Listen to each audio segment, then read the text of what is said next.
샬롬, 반갑습니다. 이 새벽 피곤하고 힘든 또 간절기 또 우리가 가을에서 또 겨울로 가는 이 시기에 다시 한번 하나님의 말씀이 우리를 따뜻하게 하고 주님의 말씀으로 은혜를 누리는 우리 귀한 성도 되기를 원합니다. 오늘은 누가복음 5번째 시간으로 우리 누가복음을 마무리하려고 합니다.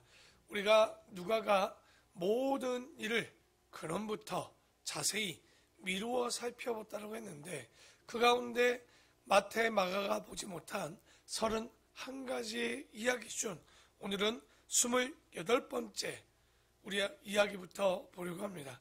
28번째는 뭐냐면 부활하신 주님의 승천기사입니다. 우리가 이렇게 딱 생각하면 예수님의 부활한 내용들이 복음서에 있는가 싶지만 실제 어디에만 있던가요? 사도 행전에 예수님의 부활의 승천기사가 나옵니다. 그리고 누가복음 마지막 24장에 아주 짧게 또 누가가 예수님의 승천에 대한 이야기를 봅니다. 한번 살펴볼까요? 누가복음 24장 50절입니다. 50절에 보면 예수께서 그들을 데리고 베다니 앞까지 나가사 손을 들어 그들에게 축복하시더니 축복하실 때 그들을 떠나 그냥 떠난 게 아니죠. 어떻게 떠났습니까?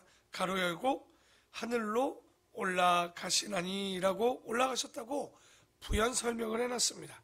그리고 그들이 그에게 경배하고 또 가로 열고 또 가로 닫고 뭡니까?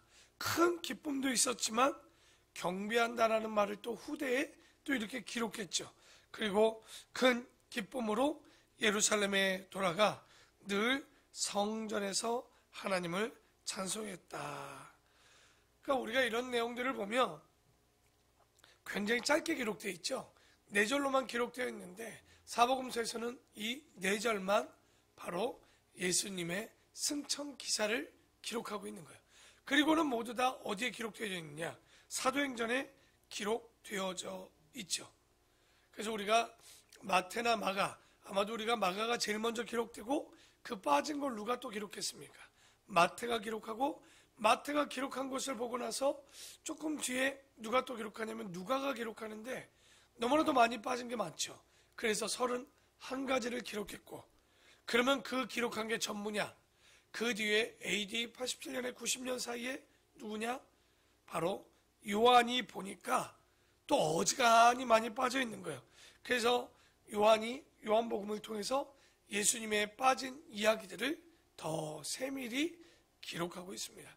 그래서 우리가 요한복음 볼 때도 누가가 빠뜨렸던 것들을 또다시 한번 그쪽에 있어서는 조금 더 부연 설명하면서 보려고 합니다. 그래서 어쨌든 28번째로 부활하신 주님의 승천기사가 이 누가복음에만 기록되어 있죠. 그리고 누가복음 1장에 보면요, 예수님의 나심에 대해서 천사가 그리고 마리아가 그리고 사가랴가 엘리사벳의 찬양이 기록되어져 있습니다. 그러니까 이 예수님에 대한 이 찬양, 그분의 오심에 대해서 천사, 마리아, 사가랴, 엘리사벳의 찬양이 누가복음 1장에 기록되어 있고요. 그리고 수종병, 예전에는 고창병이라고 이렇게 이야기했는데 수종병 걸린 사람에 대한 기사가 나옵니다. 14장 한번 보겠습니다.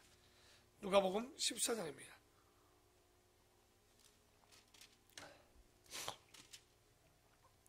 14장 1절에 보면 안식일에 예수께서 한 바리새인 지도자의 집에 떡 잡수시러 들어가시니 그들이 엿보고 있더라.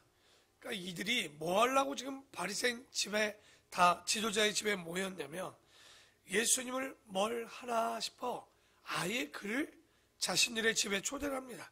그리고 아예 일들을 연출합니다. 그날이 안식일이었죠. 2절에 보니까 주의 앞에 수종병 든 한 사람이 있는 거예요. 그러니까 아예 이건 뭐냐면 안식일에 예수님이 이 사람을 고치나 안 고치나 일부러 바리새인 지도자가 연출해서 예수님을 불렀던 거죠. 하여튼 항상 예수님과 시비거리를 두고 있는 건데 여기 보면 수종병은 뭐냐면 몸이 탱탱 붓는 겁니다.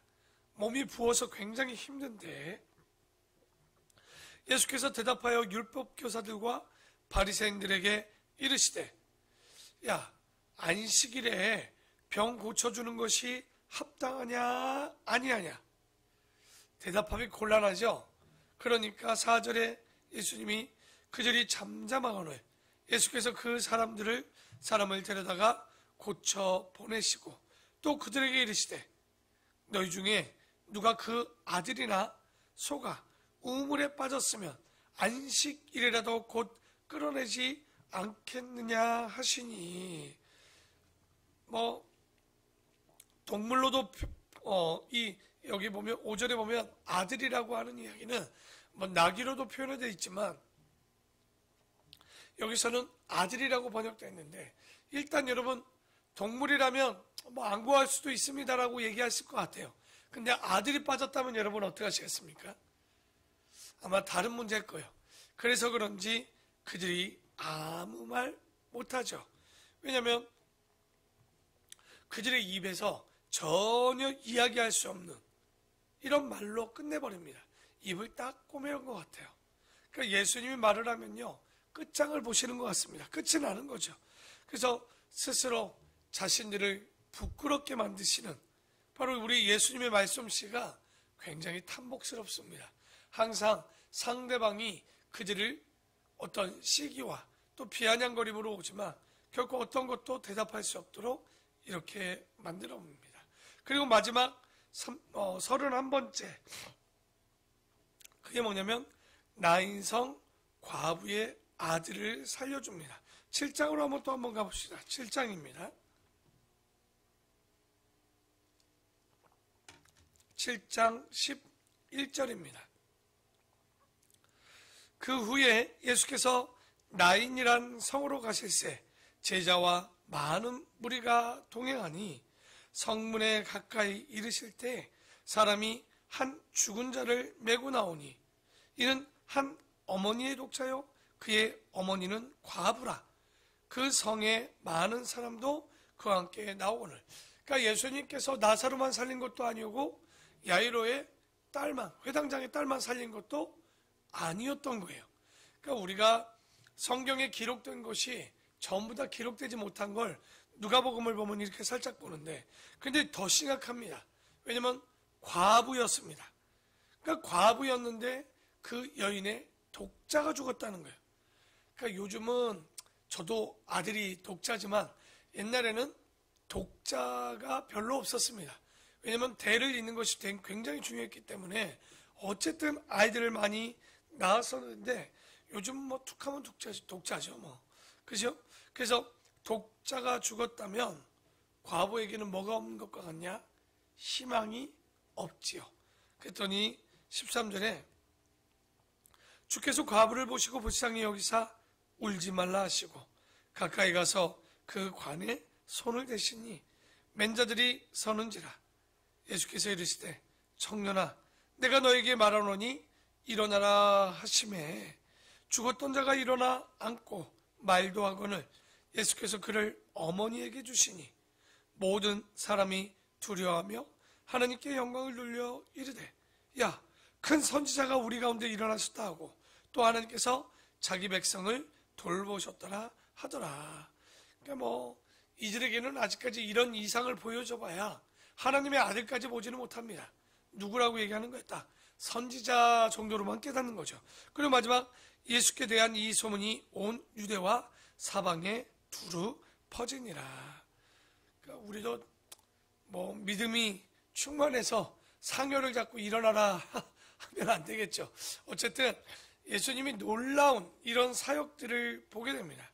참 오늘 우리가 누가복음을 마무리하면서 이렇게 이야기를 잠시 해보면 누가복음의 이야기 양이 결코 작지 않습니다.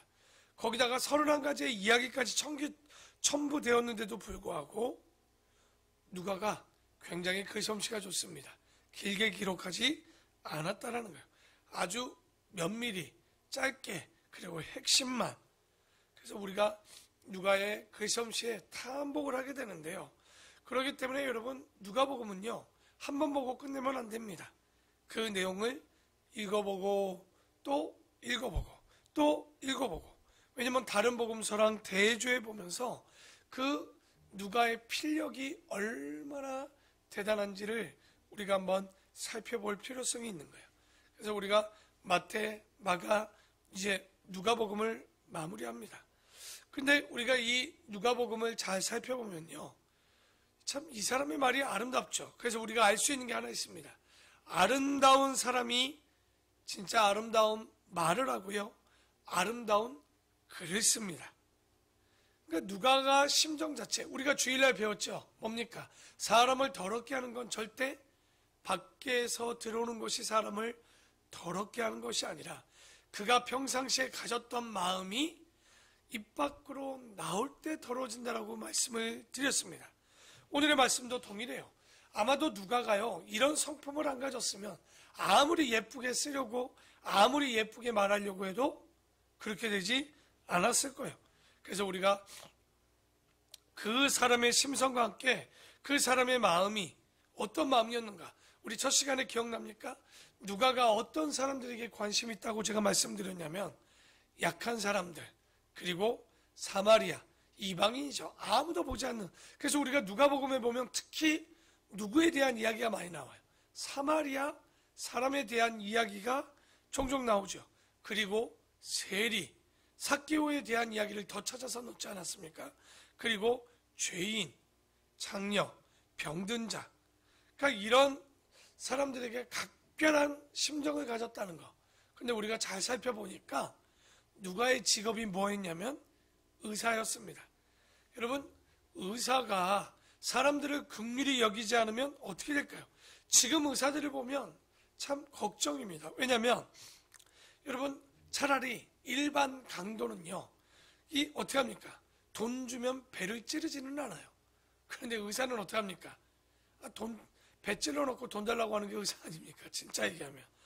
그러니까 이 사람들이 잘 보면 강도보다 더 두려울 수 있다는 거예요. 근데 이 누가는 진정한 의사였던 것 같아요. 그 심정을 보면, 야, 누가 의사가 되고 누가 전도자가 돼야 되는지 이 사람의 심정을 보면 많이 생각해 보게 됩니다. 그래서 우리가 누가를 볼 때 진짜 전도자라면, 그리스도인이라면 어떤 심정을 가져야 되는가?